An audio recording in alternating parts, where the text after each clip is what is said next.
¿Qué tal? Muy buenos días, amigas, amigos de Mis Ojos en el Mundo. Bienvenidos a este cuarto episodio de nuestra primera temporada en el que vamos a hablar de bienestar organizacional. Una de las tendencias más importantes de desarrollo a nivel global sobre las organizaciones y que además ha tenido un gran impacto por la importancia en los últimos 2 años a partir de la pandemia por COVID-19 y que ha generado una serie de beneficios, pero también de disrupciones y de cambios, ¿no?, al interior de las organizaciones. Ciertamente el tema de bienestar es algo que a México le ha llegado, hay que decirlo, un poco tarde. Sabemos que desde 2018 la norma 035, ¿no?, para la prevención de riesgos psicosociales y el desarrollo de entornos organizacionales favorables, pues ha buscado de manera importante tener una incidencia positiva en las organizaciones. Hay que decirlo, ¿no? Sobre todo para aquellos de ustedes que nos escuchan en otras partes del mundo. Saben que México no solo sobrepasa por mucho la media en horas anuales de trabajo de la OCDE, sino que además casi duplica el tiempo trabajado por países como Alemania. Los mexicanos en promedio trabajamos 2.257 horas al año y esto por supuesto no se ve reflejado ni en temas de eficiencia y productividad y mucho menos de poder adquisitivo, ¿no? De acuerdo a números de la OCDE, el 43% de los mexicanos y mexicanas padecemos estrés laboral. Y esto no solamente en función de las horas que trabajamos, que son más, sino a la gran frustración que representa el no ver compensado ni en satisfacción ni en ingreso, ¿no?, estas horas de excesivo trabajo y que bueno, pues en este momento sabemos que para esos números eso significa que por lo menos 8 de cada 10 empresas desarrollan una cultura laboral tóxica. En este sentido, entonces, pues decimos, bueno, el 35% de los mexicanos se consideran adictos al trabajo y esto, por supuesto, se ha agudizado muchísimo con la pandemia.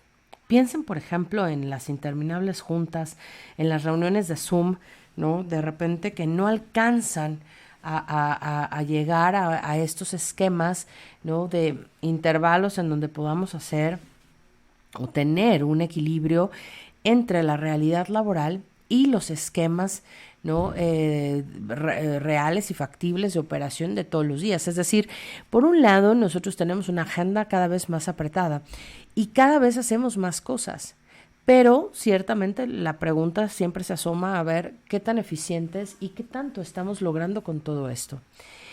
Pues resulta entonces que desde 2021 en México, particularmente en mayo, se han reformado varios artículos de la Ley Federal del Trabajo y creo que hay que decirlo, así como hemos apuntado cosas que no están en su mejor momento.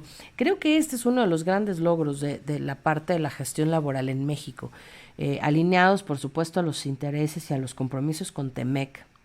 México está generando una nueva cultura de prevención de riesgos laborales y en ese sentido, desde mayo de 2021 se empezó a generar esta regulación respecto al teletrabajo. Y yo me acuerdo todavía en 2020, ¿no?, justo cuando empezaba el primer confinamiento a nivel mundial y la primera ola de la pandemia, pues sacamos un curso de protocolo de home office. Y mucha gente se reía y decía, ¿cómo es? Qué ridiculez, ¿no? ¿Qué es eso? ¿Cómo puede haber un curso para enseñarte a trabajar desde casa? No es necesario. Pero también recuerdo muchas historias de clientes o de colegas incluso que nos decían, bueno, es que algo tiene que pasar en la cultura organizacional porque no sabemos trabajar autodirigidamente. Y la realidad es que mucha gente que estaba trabajando desde casa, lo que hacía era empezar a trabajar, ¿no? Así, aleatoriamente, digamos, sin una planeación, y de repente les llamaba el jefe o la jefa y resulta que no estaban en casa porque en lugar de estar haciendo home office y estar guardando el confinamiento, Aprovecharon esos primeros días pues para irse de vacaciones, para tomar algunos días de descanso, para irse al súper, para estar de visita, para estar en un restaurante.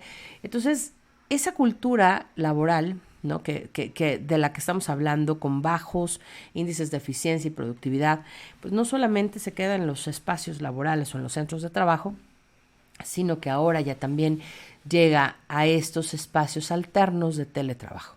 Para eso justamente la Ley Federal del Trabajo ha normado ahora estos acuerdos de trabajo a distancia, en donde comienzan con una primera aproximación, el trabajo a domicilio, ¿no? Es decir, este concepto muy abstracto que poco a poco se ha ido tomando forma en México y en que de alguna forma cuando hablamos de los riesgos psicosociales, la norma 035, la norma 030 y ahora el proyecto de norma oficial mexicana 037, pues hablamos de una norma que busca no solamente regular a las empresas, sino generar las mejores prácticas de verificación y validación que permitan realmente evaluar las condiciones de trabajo de una persona que está haciendo home office o trabajo a distancia o teletrabajo o trabajo a domicilio, como le queramos llamar, pero el concepto finalmente ya está homologado en teletrabajo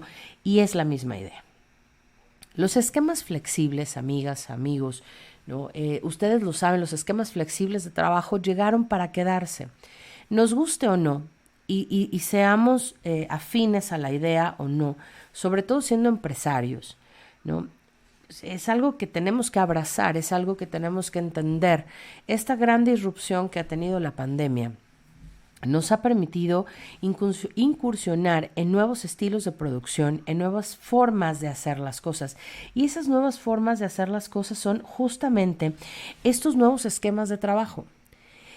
A través de esta normatividad y de estas formas de verificar el teletrabajo, también la autoridad y los empresarios y los trabajadores tendrán mecanismos para validar que lo que están haciendo desde casa realmente es adecuado, está libre de riesgos, pero además cuenta con las condiciones de infraestructura propia y proporcionada por la empresa que nos permita llevar a cabo estos trabajos. Así nace entonces, como parte del grupo de las normas de bienestar, la norma 037, el proyecto de norma, que estará hasta listo ya para ser aplicado el 15 de septiembre del 2022, ¿no? Y que de este momento en adelante está en una fase de consulta en donde las empresarias y los empresarios mexicanos, pero también los trabajadores y las trabajadoras y por supuesto las cúpulas empresariales, los sindicatos, es decir, todos los actores del mercado laboral pueden hacer apuntes a la norma y pueden decir, este proyecto sí es viable por esta razón, no es viable en este sentido, ¿no? El checklist de verificación que tiene bastantes puntos, ¿no? Y que se está mostrando ahora, pues justamente nos habla de una capacidad importante de validación de las condiciones, desde la postura, las condiciones ergonómicas, la iluminación, pero también los actos inseguros, las omisiones, ¿no? que pudiera tener el trabajador o la empresa, las condiciones peligrosas, los riesgos psicosociales, las enfermedades de trabajo, la carga laboral, ¿no? El derecho a la privacidad, por ejemplo, ¿no? ¿Cuál es el derecho del trabajador a desconectarse y a abstenerse de participar en cualquier tipo de comunicación al final de la jornada? Quiere decir que a partir de la norma 037 ya no podremos enviar un mensaje fuera de la hora laboral a una persona de nuestro equipo de trabajo o a un socio de negocios o a alguien que esté involucrado con nosotros en temas productivos. Termina la jornada laboral y la persona tiene derecho a esta desconexión digital. Y entonces eso me lleva a pensar en este libro maravilloso que acabo de comprar y estoy empezando a leer, que quiero recomendarles muchísimo. Es un libro, ¿no? que se llama Digital Body Language, un libro extraordinario de Erika Dhawan, ¿no? Autora de Harvard Business Review y de las 500 empresas más importantes de Fortune, pero también del Foro Económico de Davos, una mujer inteligentísima que no solamente ha logrado descifrar el lenguaje corporal en comunicaciones organizacionales, sino que ahora habla de este gran poder del lenguaje corporal en las comunicaciones digitales. ¿Y por qué me viene a hacer clic y me hace perfecto sentido con estas normas del bienestar? Bueno, porque ciertamente me parece que en México la cultura organizacional del bienestar tiene mucho que aprender a los ritmos y estilos de comunicación organizacional saludable, en donde no solamente revisemos el tema de autoridad, el tema de rango, el tema de jerarquía, sino que además logremos ser empáticos con el otro, con la otra, más exigencia, pero con más empatía. Y en ese sentido creo que es bastante importante empezar a revisar estos conceptos, ¿no? Que en la comunicación digital y en su lenguaje corporal, Erika Dhawan nos habla, ¿no? Como por ejemplo, de cuáles son estas nuevas conductas que debemos guardar en el ámbito laboral para lograr que la gente que está en trabajo híbrido o en el teletrabajo pueda sentirse más integrada, pueda sentirse más reconocida, pueda sentirse más valorada, pero también pueda sentirse mucho más eficiente en la autogestión. Entonces, lo primero que nos recomienda la autora en este libro es leer cuidadosamente. Es decir, ella dice, bueno, es que la nueva escucha activa se da a partir de la lectura. Y fíjense, amigas, amigos, qué interesante concepto, porque esto nos lleva a pensar que en realidad, pues uno lo sabemos, no sabemos leer y no nos gusta leer con cuidado, con detenimiento. Pero hoy no solamente tenemos que leer con detenimiento, sino que tenemos que leer para el otro o la otra, es decir, debemos darnos tiempo para leer con calma y cuidadosamente lo que nos están escribiendo. Debemos dejar de lado nuestra necesidad, ¿no? de atender todo deprisa, de atender todo en el momento exacto donde llega el mensaje. Esto nos lleva, por supuesto, a una escucha activa, pero insisto, a más empatía. Nos enseña, por supuesto, a que hay que leer como si estuviéramos hablando con el otro, y que nos lleva también, por supuesto, a generar empatía a partir de nuestra propia escritura, ¿no? El segundo punto de esta comunicación digital y de este lenguaje corporal digital es leer con calma, pero escribir con claridad y desde la empatía. Es decir, escribir para el otro también. Escribir no para nosotros y no para que a nosotros nos quede claro, sino escribir para que al otro o a la otra le quede perfectamente claro, pero además con un tono de paciencia, con un tono de amabilidad, con un tono de cariño incluso por lo que estamos haciendo. Esa escritura clara, concisa, precisa, pero empática, no solamente logrará más resultados, sino que además nos llevará a clarificar lo menos posible y a bajar de intensidad la tensión y los conflictos en el ambiente digital. La autora, por ejemplo, recomienda que en algunos casos es mejor hacer una llamada telefónica, y a mí me queda claro que en el mundo en el que vivimos hoy, ¿no? Con 5 generaciones coexistiendo por primera vez en la historia en el mismo momento, ¿no? Pues bueno, hay algunas generaciones como nosotros de la generación X hacia arriba, ¿no? A quienes a lo mejor no nos cuesta trabajo levantar el teléfono y hacer una llamada. Pero a los millennials y a los centennials y aún más a los pandenials, las llamadas telefónicas ya no les hacen tanto sentido.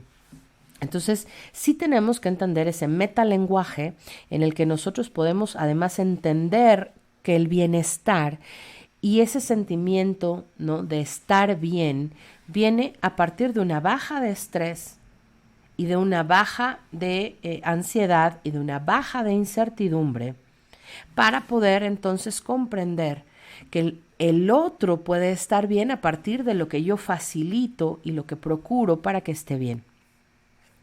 En tercer lugar, entonces, pues ella habla de estas llamadas telefónicas que pueden sustituir a muchísimos correos electrónicos o mensajes de texto, pero que además nos permiten, ¿no?, discernir entre la velocidad de respuesta, la urgencia y la eficiencia. Y yo recuerdo, seguramente algunas y algunos de ustedes conocerán, ¿no?, a Franklin Covey, este señor, el gurú de la planeación y de las agendas Franklin, que eran una maravilla, ¿no? Yo me acuerdo en uno de mis primeros trabajos formales, cuando terminé la universidad, algo que me encantaba era justo que nos dieron un curso de planeación y de manejo de agenda con el método Franklin Covey. Y el establecer prioridades era fundamental para tener una buena comunicación organizacional. Y el método de planeación de Franklin Covey nos remitía justo a priorizar. Y justo Erika Dhawan, en este maravilloso libro, ¿no?, de Digital Body Language, nos habla de cómo esta prioridad que le damos a las respuestas puede ayudar en los entornos digitales, en el trabajo a distancia, para generar una buena comunicación organizacional, pero además puede ayudarnos a generar cohesión de equipo, ¿no?, y fortalecer y robustecer nuestro liderazgo. En ese sentido, entonces, también habla de encontrar tu propia voz en el ámbito digital. Y fíjense qué interesante que ahora con todo esto de las personalidades, los personality traits, ¿no?, y las fortalezas de carácter y todos estos estilos de conocer más cómo nos conducimos desde la parte personal hacia nuestros interlocutores en la parte digital, pues encontrar nuestra propia voz implica reconocernos como introvertidos, como extrovertidos, pero además encontrar la forma en la que nos vamos a comunicar y vamos a usar ese otro metalenguaje del que ya hemos hablado. Hay personas que se comunican totalmente a través de emojis y de GIFs y de memes y de stickers, y eso les funciona perfecto para comunicar y lograr aterrizar un mensaje. En un trabajo a distancia, en esta virtualidad, estos enlaces generalmente generan, ¿no?, más certidumbre y más arraigo, pero tenemos que entender que no todos somos iguales, que lo que a una persona le parezca divertido y empático, no a todos nos va a parecer igual. Entonces, este estilo de liderazgo que ella propone a partir de el bienestar en la comunicación digital está totalmente enfocado, primero, a generar empatía, ¿no? Y la empatía como el cornerstone, ¿no?, como esta columna vertebral, la piedra angular del desarrollo de comunicación organizacional. Pero además, ¿no?, algo bastante interesante es cómo los factores de riesgo psicosocial de los que nos habla la norma 035 y ahora se fortalece con la norma 037, pues se pueden ver, ¿no?, minimizados y aparte pueden ser detectados de forma oportuna a través de la comunicación organizacional efectiva. El liderazgo, la comunicación, ¿no?, y estos nuevos estilos de trabajo convergen entonces en una nueva cultura organizacional que requiere no solamente sensibilidad y no solamente tecnología y no solamente un entramado de soluciones tecnológicas que nos permitan disminuir al mínimo los riesgos de violaciones a las brechas de ciberseguridad y el intercambio nocivo de información y demás, que eso es fundamental, por supuesto, eso está incluso en la norma 037, o sea, cómo se generan todos estos sistemas de colaboración homologada a través de las plataformas digitales para darle al trabajador y a la trabajadora la certeza de que está en un ambiente seguro. Entonces, todo eso contribuye a que con una aplicación triangulada, ¿no?, y una aplicación y una implementación vinculada de la norma 030, la norma 035 y la norma 037, hoy una empresa pueda proveer, incluso en lo digital, un mejor ambiente de desarrollo y de un entorno saludable, ¿no?, un entorno organizacional seguro y con menos riesgos. Conectar, generar confianza, ¿no?, robustecer al equipo en la parte de habilidades blandas y de liderazgo es importante, no importa la distancia. Y algo que tenemos que entender, amigas, amigos de Mis Ojos en el Mundo, es que no sabemos cuándo va a terminar la pandemia. Debemos caminar sin miedo por ella, transitar libremente a través de ella, por supuesto. Pero también tenemos que abrazar estos nuevos esquemas de trabajo, porque justamente esto permite que haya jóvenes, estudiantes universitarios, que pueden trabajar y pueden estudiar al mismo tiempo, que pueden hacer su servicio social en otros países a través del ambiente digital. Y hoy tenemos que entender que, nos guste o no, los jóvenes requieren la habilitación de competencias tecnológicas y digitales para transitar hacia estos nuevos esquemas de trabajo. El trabajo híbrido, el trabajo flexible requieren personas capacitadas, pero también personas seguras, personas felices, personas que florezcan en cualquier ambiente organizacional, y de eso nos debemos encargar los liderazgos al interior de las organizaciones. Este capítulo ha estado dedicado justo a estos entornos de bienestar, a la creación de este bienestar organizacional a partir de buenas prácticas en el ambiente digital. Les agradezco muchísimo su atención. Gracias por acompañarnos en este cuarto episodio de Mis Ojos en el Mundo, temporada 1. Nos veremos la próxima semana con un nuevo tema. Muchas gracias y hasta pronto.